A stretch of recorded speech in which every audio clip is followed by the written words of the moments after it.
Somewhere inside you, there's a voice that whispers, not yet. That voice isn't loud. It doesn't scream. It doesn't demand.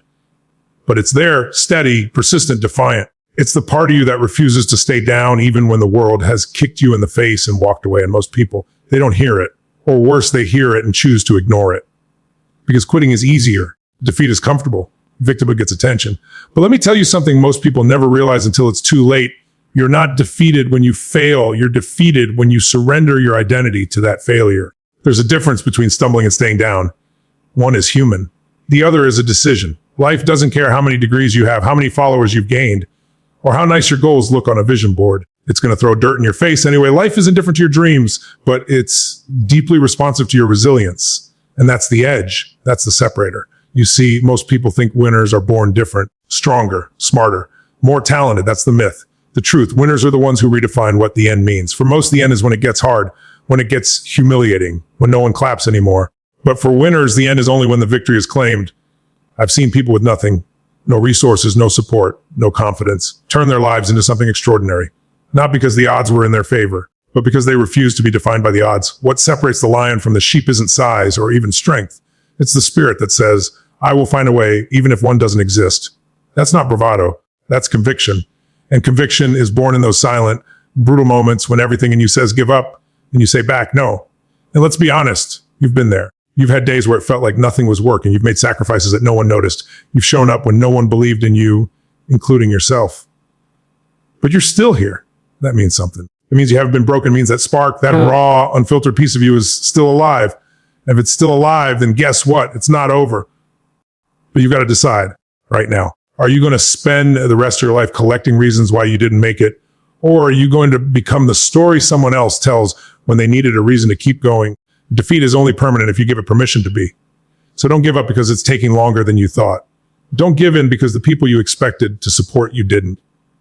Don't stop because you're tired. Rest, refocus, and then return like someone who's already seen the future and refuses to walk away from it. Because the truth is, it's not over until you decide it is. And you were never born to quit. You were born to rise again and again and again until you win. Most people wake up every day and don't even realize they're already at war. Not with the world, not with their job, not even with other people. The war is internal. It's the silent, persistent battle between who they are and who they know they could become. And that battlefield is the mind. If you don't understand this, you'll spend your life fighting shadows, blaming circumstances, attacking people, or worse, turning on yourself. But once you do understand this, once you grasp that your thoughts are not you, they are just signals passing through, everything changes. See, your mind is powerful beyond comprehension, but it's not always on your side, not by default. Left unchecked, the mind will serve fear. It will highlight danger. It will exaggerate doubt. It will replay the worst moments of your life on repeat until you start believing that's all there is. Why? Because the mind's first job is survival, not success. That's why self-sabotage feels so familiar. That's why when something good starts happening, there's a voice that whispers, you don't deserve this. That's why procrastination doesn't always feel like fear. It feels like comfort, like safety. But what it actually is the enemy's camouflage. And if you're not awake, if you're not training your mind daily, it will slowly, quietly convince you to stay exactly where you are.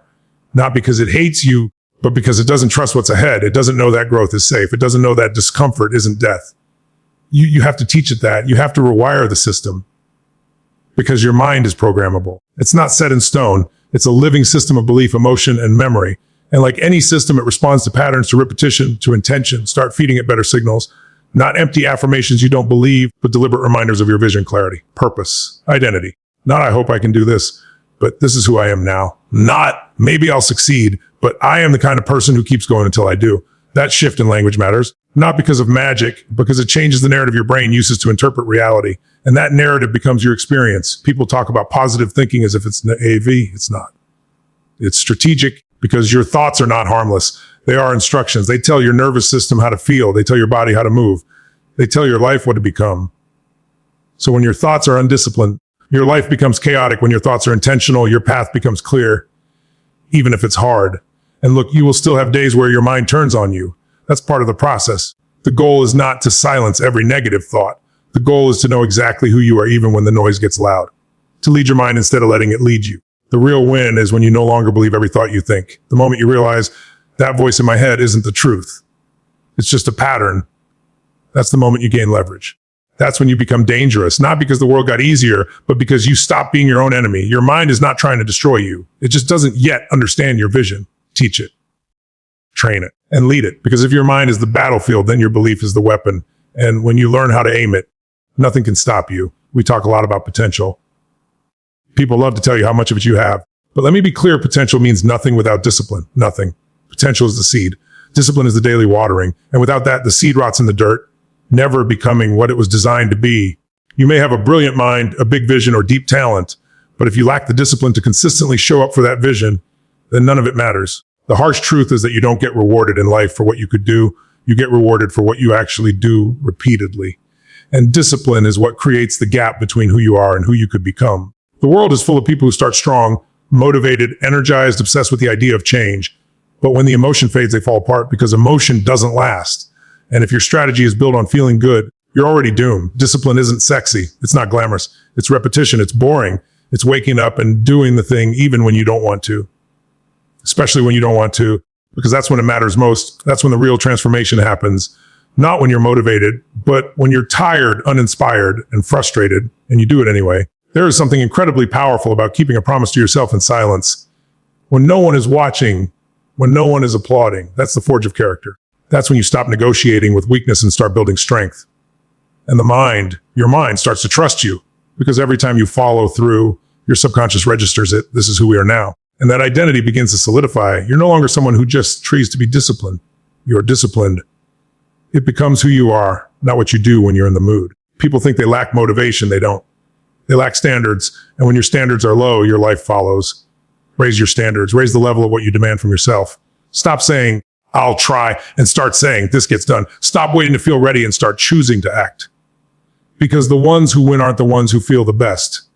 They're the ones who show up no matter what. And if you ever feel stuck, here's the test. Can you keep going when it's boring? Can you keep going when it hurts? Can you keep going when there's no applause? If you can answer Wes, you're dangerous. See, people admire discipline, but they misunderstand it. They think it's rigid. It's not. It's freedom. Discipline gives you the ability to direct your life with intention rather than be a slave to distraction. It frees you from the chaos of indecision and the regret of inaction. The more disciplined you become, the more powerful you feel. Not because life is easier, but because you are stronger. Discipline is not punishment. It's love. It's saying to yourself, I care enough about my future to be uncomfortable today. So when you feel like giving up, don't ask yourself if it's hard. Ask yourself if it's worth it. Because if your potential is the fire, then discipline is the fuel. And every time you choose to act instead of excuse, you take one step closer to becoming unstoppable. Most people live their entire lives running from pain, avoiding discomfort, escaping any form of struggle or suffering. But here's the paradox: what you run from, you hand your power over to. Pain, if you let it, can either paralyze you or propel you. And it's not the pain itself that destroys us. It's the relationship we have with it. It's the story we attach to it. I shouldn't be going through this. This means I'm not good enough. Why me? But what if pain wasn't a punishment? What if it was preparation? Some of the most powerful transformations in human history weren't born from ease or comfort. They were forged in fire. They came from breakdowns that became breakthroughs, from heartbreak that became clarity, from failure that birthed a whole new level of determination. Think about it. When have you grown the most in your life? Was it when things were easy, or when you were pushed so far into the depths of yourself that you had no choice but to either evolve or collapse? The truth is, pain forces you to look in the mirror.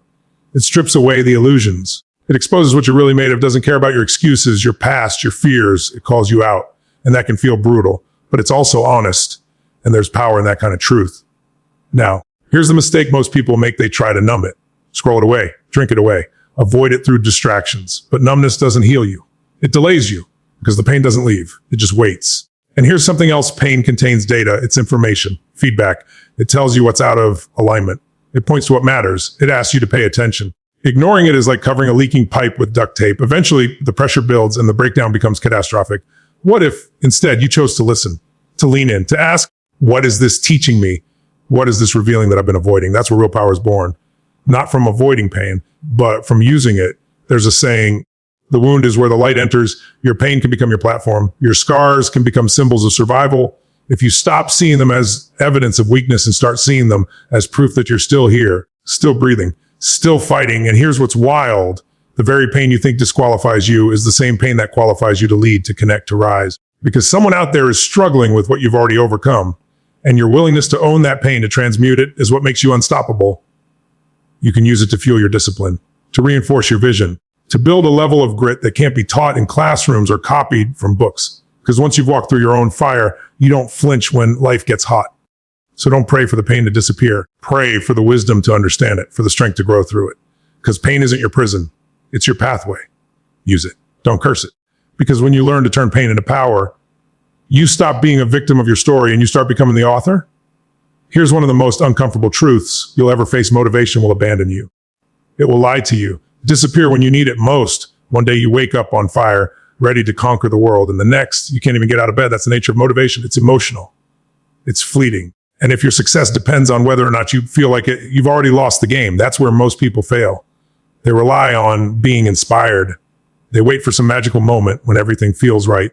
But high achievers, the people who rise, the ones who win, don't operate like that. They've built systems, habits, routines that work regardless of how they feel. Because when you're chasing greatness, real, meaningful, lasting greatness, the question isn't, do I feel like it today? The question is, who do I want to become? And becoming that person requires doing the work, especially when it's boring, uncomfortable, or thankless. That's what discipline is. That's what consistency is. Showing up even when no one is watching. Repeating the reps when no one is cheering, staying the course when the excitement fades, and all that's left is you and the work.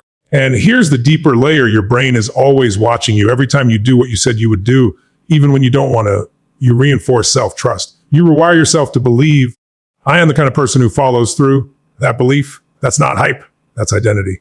And identity is what sustains you when motivation dies out. So what if you stop waiting to feel ready? What if you stop needing to be inspired and started choosing to be committed? Because motivation might get you started, but consistency finishes the race. This is what separates the amateurs from the elite. Amateurs move in waves. They sprint, burn out, and collapse. The elite, they move like machines, like architects, with patience, with rhythm, with the awareness that progress isn't supposed to be glamorous. It's supposed to be effective. You want results. Track your actions. You want mastery. Track your repetitions. Greatness doesn't come from occasional intensity. It comes from repeated intentionality. And look, no one is saying you won't have off days. You will. You'll mess up, skip a session, hit a wall. That's part of it. But consistency doesn't mean perfect. It means you don't let failure become final. You miss a day. You don't miss two. You fall. You don't stay down. You recalibrate, realign. Restart as many times as it takes, because consistency isn't just about behavior. It's about a relationship with yourself. A promise you keep daily, not because it's easy, but because the person you're becoming is worth it. And the beautiful thing is, once you build that muscle, once consistency becomes part of who you are, life opens up. Not overnight, but inevitably, because now you're not chasing results emotionally. You're engineering them with intent. So if you're tired of starting over, stop giving up. Start honoring the process. Start becoming the person who outlasts the noise. Consistency doesn't just build habits. It builds character. And character, that's what wins long after the hype dies. Most people quit not because they failed, but because they never realized how close they actually were. It's almost cruel, really, how success tests you. It will break your routine. It'll bury you in silence. It will feed your doubts like wildfire. But often, right before everything changes, things feel the most hopeless. That's the final test, not of your talent, not of your intelligence, but of your belief. And belief isn't just some wishful idea. It's the backbone of endurance. It's what carries you through the fog when you can't see the finish line, but you keep moving anyway.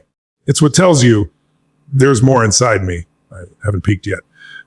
Because here's the uncomfortable truth. You've already come further than most. You've outlasted versions of yourself that wanted to quit months ago. You've survived days you thought would break you.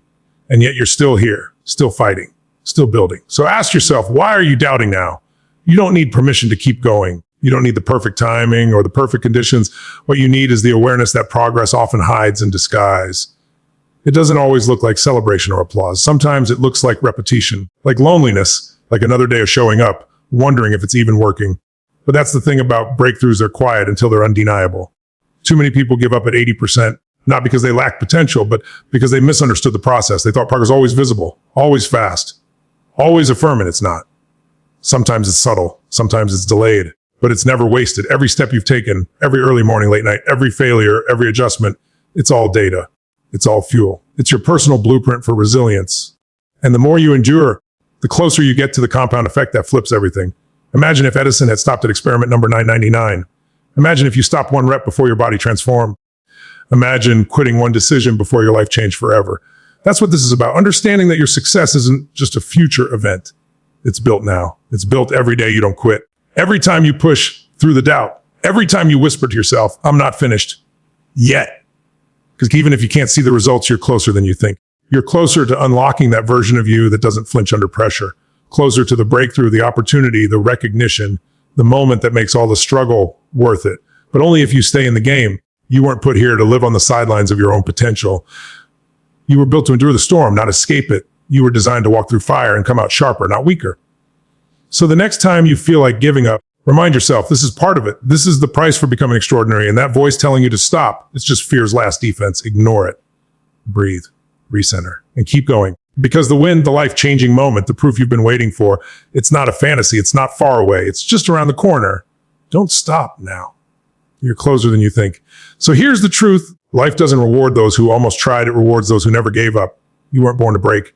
You were born to rise. And every challenge, every delay, every silent battle, it's been shaping you into someone unstoppable. Now's not the time to quit. Now's the time to decide. Are you going to let fear write your story? Or are you going to stand up and finish what you started? Because it's not over until you win.